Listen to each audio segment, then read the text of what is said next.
I had 24 kids in my high school class, and none of them went to Yale.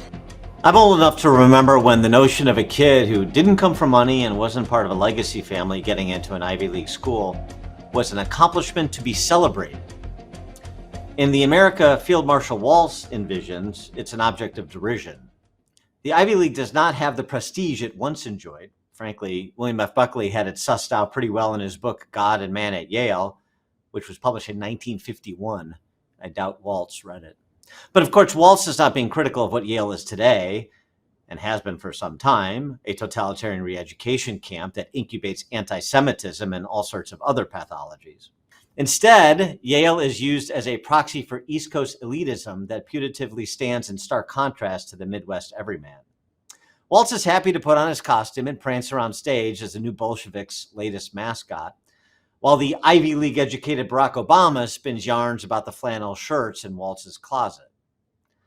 To know the new Bolsheviks is to listen to their descriptions of their opposition.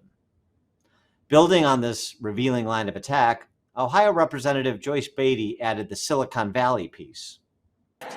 Now, J.D. Vance likes to talk about how he's from Ohio, but as soon as he could, he ran away to Yale and Silicon Valley, cozying up with billionaires while trashing our community. One might wonder, Representative Beatty, did Bill Clinton also run away when he left rural Arkansas for Georgetown and then Yale Law? Well, wonder no more. It is okay to escape an area with a scarcity of opportunity so long as you blow the bridge behind you and join the ranks of the vanguard. You know, the set that protects democracy from the people.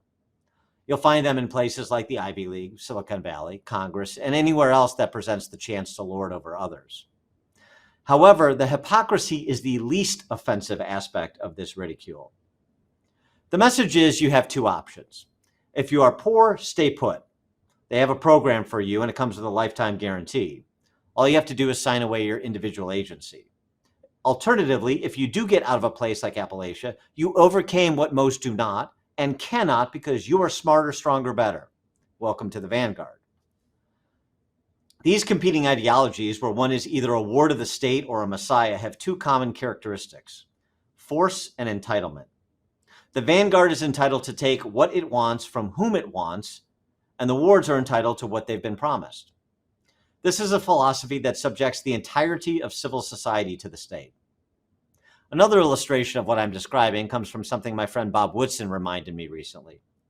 While only 2 in 10 college-educated whites work for the government, 6 in 10 college-educated blacks do. This makes government the repository of opportunity and those who would shrink it the enemy. Against this backdrop, what have the Harris-Walz messiahs proposed, previously and concurrently? An end to private health insurance, government price setting on prescription drugs and groceries, government housing subsidies to complement the socialization of student loan debt, and the taxation of unrealized investment gains. Therefore, yes, the criticism of Vance's matriculation at Yale is cheap class envy politics, but it is more pernicious than that. It is an attack on initiative and individual work product, which is fundamentally a potentially unrecoverable assault on individual liberty. To know where the new Bolsheviks want to take us is to pay attention to the destination they criticize: attending Yale and general servitude. I'm Dan Proft with a counterculture commentary. Please like this video and subscribe to this channel if you haven't already. And please leave a comment in the comment section. We'd love to hear your thoughts.